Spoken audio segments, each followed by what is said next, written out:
Chakras. What is their function? Watch this video to the end to find out.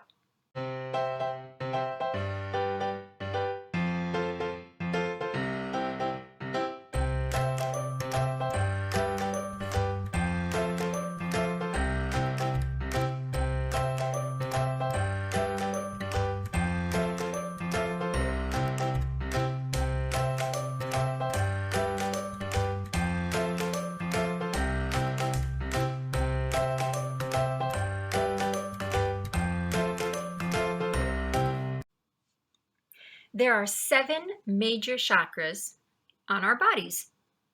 Let's talk about each one.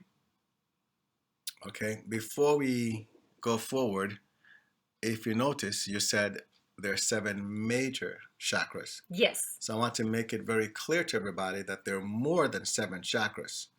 We're only covering the 7 major ones. That's correct. Otherwise, we could be here all day with chakras.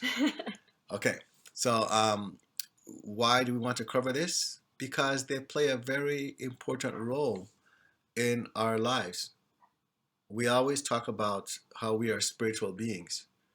Well, the chakras are what we call energy wheels within our physical body.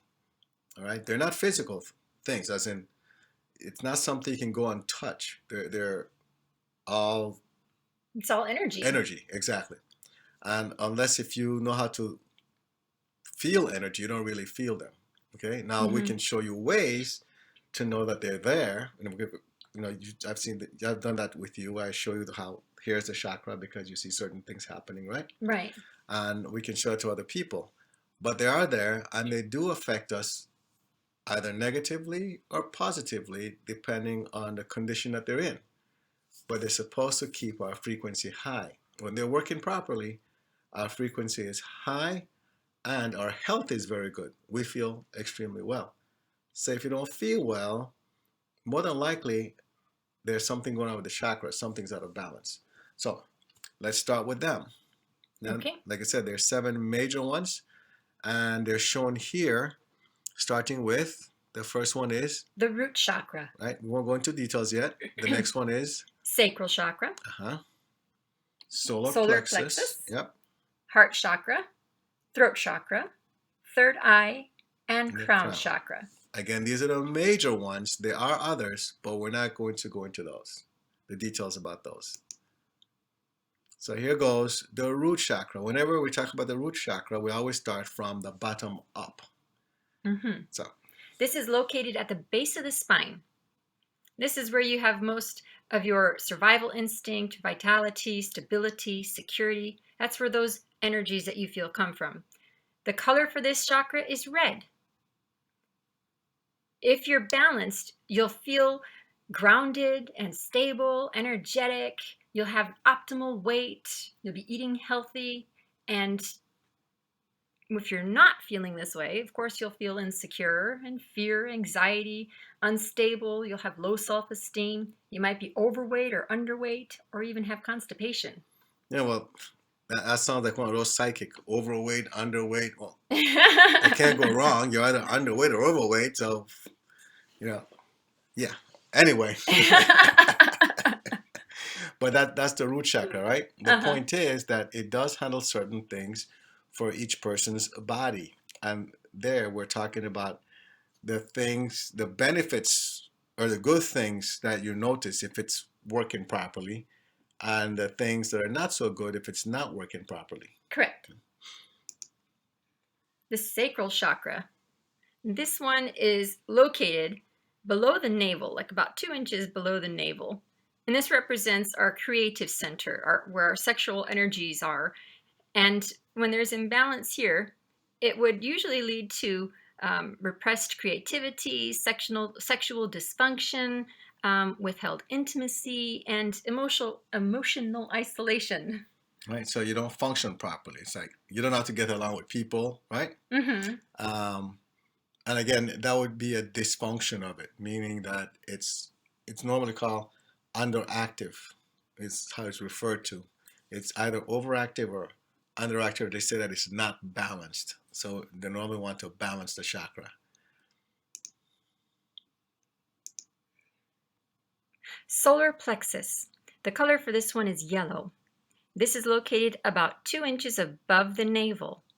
The emotions associated with this and that are controlled by this are personal power, expansiveness, growth, fear, anxiety.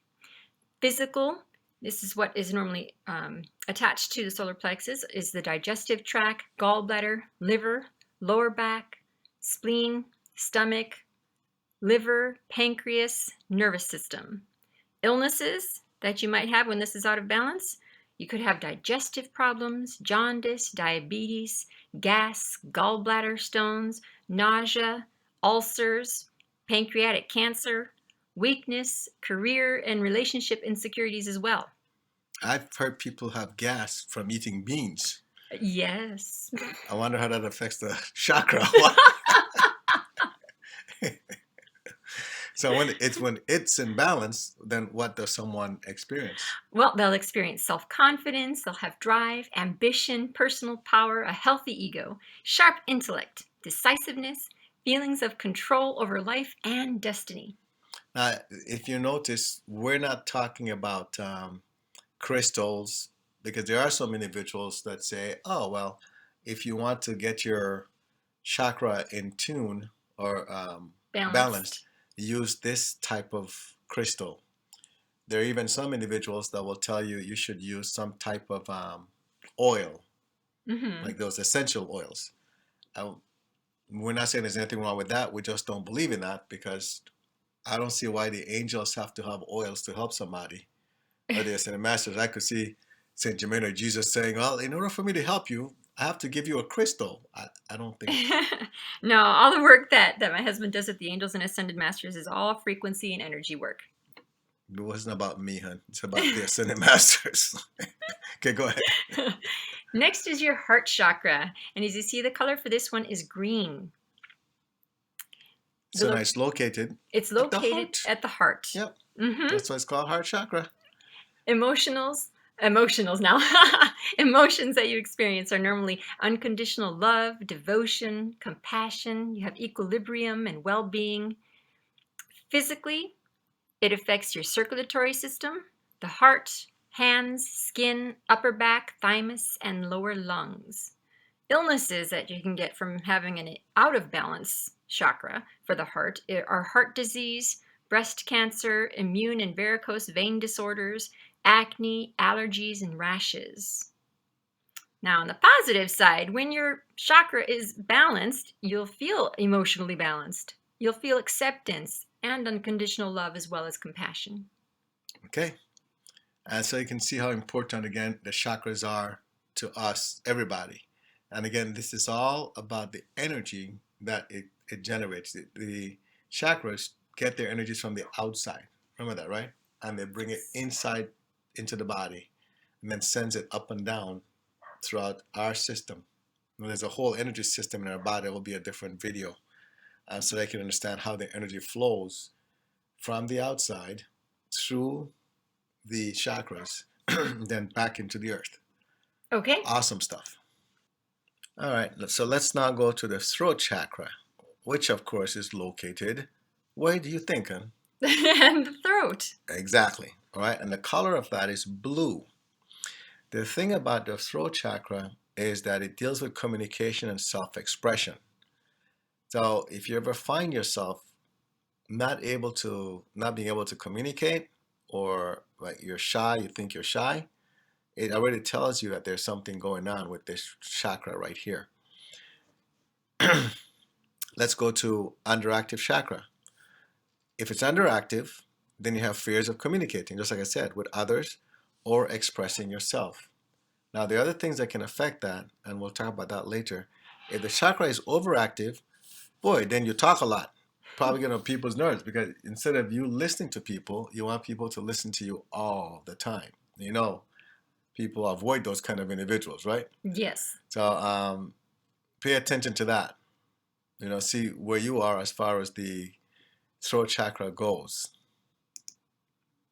The sixth chakra is the third eye. When you hear the term third eye, what do you think about?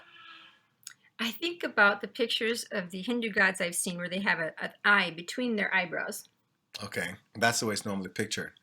And the third eye simply means that you're in connection with the universe around you. You know, you're more aware of what's going on. And many individuals, once they start to do the more advanced decrees, Mm-hmm. many times they'll tell us that they feel a tingling right in that area, you know, between their eyebrows, which means that the third eye is awakening. People talk about awakening your third eye. Well, there's no magic to awakening it. You don't have to go to any Hindu yoga person to do that. The decrees will help you take care of that. If it's balanced, you'll feel your intuition will be great. You know, you'll feel guided. You'll feel connected with a higher being of some kind or with your environment. You'll have great dreams. Your spiritual and mental strength will be fantastic because you know about your strength as far as what you know you can do. So then you don't have a lot of doubt about yourself and your talent. You have good vision as well. If it's out of balance, meaning it's underactive, or it could be overactive, the chakra I'm talking about, then your intuition is off, meaning that you don't tend to follow that nudge that you feel. You don't get too many of them. You also become manipulative, like you want things to be in your favor. You want to control everything. And when that doesn't happen, then you leave. You know, you walk away. You don't want to deal with those individuals. You feel like people don't listen to you. You're afraid of a lot of things. You have a lot of nightmares. And then, of course, you have eye problems and probably migraines as well. Okay? Okay. The last chakra, the seventh one, is the crown chakra. And this one, just like where you would wear a crown, right, hun? It's Yes, at the top of the head. that's correct. And with this one, the color is violet, or it's also shown as white. If you are balanced with this chakra, you'll feel spiritual, blessed, unity, wisdom, open-minded, peaceful. You'll feel connected to the universe, and you'll feel like you have a very strong nervous system. If you're unbalanced, then you might feel or have mental disorders, fear, materialistic, memory and learning problems, apathy. You might feel broken, and you might be feeling like you're having a spiritual crisis. I wonder if that's what people call the awakening. When they say they go through that wake, you've told me about. Oh, It's not. It's like a spiritual crisis, maybe. You know, oh, maybe, like maybe. that Dark Night of the Soul, I There think we it's go. called. And Mm-hmm. all they're having is their crown chakra is out of balance. It's possible. It's highly possible. So why do we bring this up? Because once you get to a certain level in membership, we do perform chakra work on you, right, on each individual, so that these things can, so that your chakras are in balance. We also do work on your auric field, and we don't just do work on the seven main chakras. We do work on all the chakras. Well, not us, you know, the angels, the ascended masters. We're just the in between guys. That we're your agents. Is what we're doing. And by the time we're finished, all of a sudden you'll start to feel different. And we see this with a lot of individuals. Um, we don't tell you what we're doing, but all of a sudden you'll send a message, oh, I just feel so different. I feel an improvement. Well, it's because the chakras are now being balanced. One of the major things we see with chakras is chords. How do chords tie in with the chakras, from what you remember? An example I can think of, it would be an individual who has been in a situation where they were mentally and verbally abused. There would be a cord from the abuser to the individual at the crown chakra. And this might affect them by them constantly feeling fearful, maybe having memory issues. And it would definitely be a lot of negative stuff coming from the abuser. And until that cord is removed and the chakra balanced, it would remain that way. Are you saying then that literally somebody could be controlled spiritually by another person In a via the way, chords? yes, yes, because the emotion and energy through that cord is so strong. Yes. I know another one is almost every, this has been proven that almost every rape victim has a cord attached to that individual, the person that was raped, at the sacral chakra. Okay. That would make sense, wouldn't it? Yes, it would. Why would that make sense? Because that's the chakra that handles all of your sexuality. Exactly. Right? So even though they might not even deal with that person anymore, because that cord was created, during that act, Mm-hmm. that individual is still controlling them from a distance until it's taken care of. That's So, really deep. I know there are a lot of individuals out there that they're involved in all type of energy healing. They have different names for them, and they probably handle these things. However, we also help individuals with this, and we don't have to see them. Everything we do is remotely, Mm-hmm. right? Or is remote. And the angels go and take care of whatever the challenge is with the chakra or with the aura, so that you start to feel better. But then again, this doesn't happen after your first week or two with 190 vision. This is a journey. Right. And you have to earn the right for us to do that work for you. You have to show us that you're willing to do your part so you can manifest your best life. Remember to subscribe and like this video. Join the Facebook group 190 Vision to connect with others on the same journey. Get help by visiting our website 190vision.com. Support the 190 Vision mission by clicking on the donate button, which is at the bottom of each page of our website.